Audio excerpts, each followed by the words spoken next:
There's confusion in Washington over the US president's order to send in those extra 250 troops to Syria. Barack Obama had repeatedly pledged to avoid putting boots on the ground previously, although according to the State Department, that's not the case.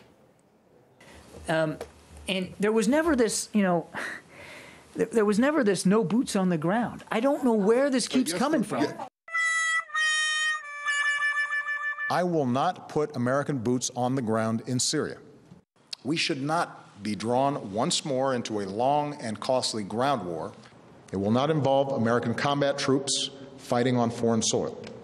The resolution we've submitted today does not call for the deployment of U.S. ground combat forces to Iraq or Syria. Putting boots on the ground, I think, would be a profound mistake. So our Washington correspondent went along to the latest State Department briefing to try to get an explanation as to what those American boots will do on the ground in Syria. Apparently, State Department's John Kirby has never heard President Obama say no boots on the ground in Syria. The collective reaction at the briefing was, really? I'm just curious if this is like part of some kind of devious grand strategy to say one thing and then do the complete opposite of it. I don't see it that way. For months and months and months, the mantra from the president and everyone else in the administration has been no boots on the ground. And No, now... that is not true. What? It's just not true, man. It is. It's just not true. It's true. No, it's not. All options are on the table except boots on the ground. That was the... I never said that. So if John Kirby didn't say it himself, does it mean the U.S. never said it? It got a bit awkward. When we pressed him on President Obama saying that there would be no U.S. ground troops in Syria, then he said special forces are not ground troops, even though they are on the ground. Can the president send any number of special forces without calling them ground troops? They are not ground troops in the sense that they are not conventional ground troops conducting combat operations on their own. The special forces being sent to Syria are going to be engaged in combat. Their job would be in keeping with the original 50, which was advise and assist. But in Iraq, too, you said they were not going to be in combat, and then a serviceman died in a hostage rescue operation. Once again, and he clearly was in combat. How can you say that they're not in combat? Once again, you're oversimplifying what we're saying. I mean, there's no point in arguing the boots on the ground rhetoric. It's absolutely no point in it. I'm not disputing the fact that we have troops on the ground and they're wearing boots.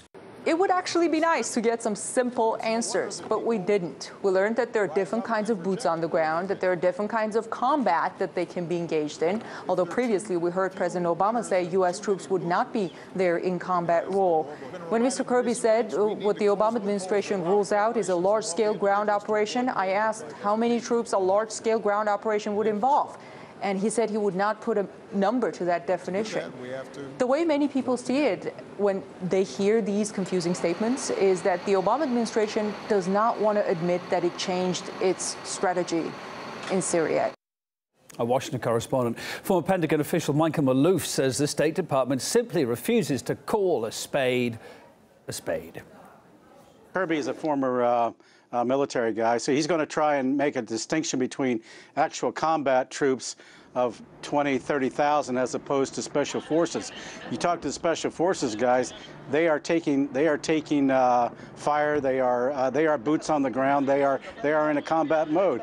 What you have here is mission creep, and you have an administration that doesn't want to admit that that they would have to go to Congress ultimately to get permission to deal with ISIS, and they have refused to do that until now. We've had people already who have been killed in Iraq, especially, who were advising and assisting, and they got involved in the fray, and they've been killed, and we had to bring back a body.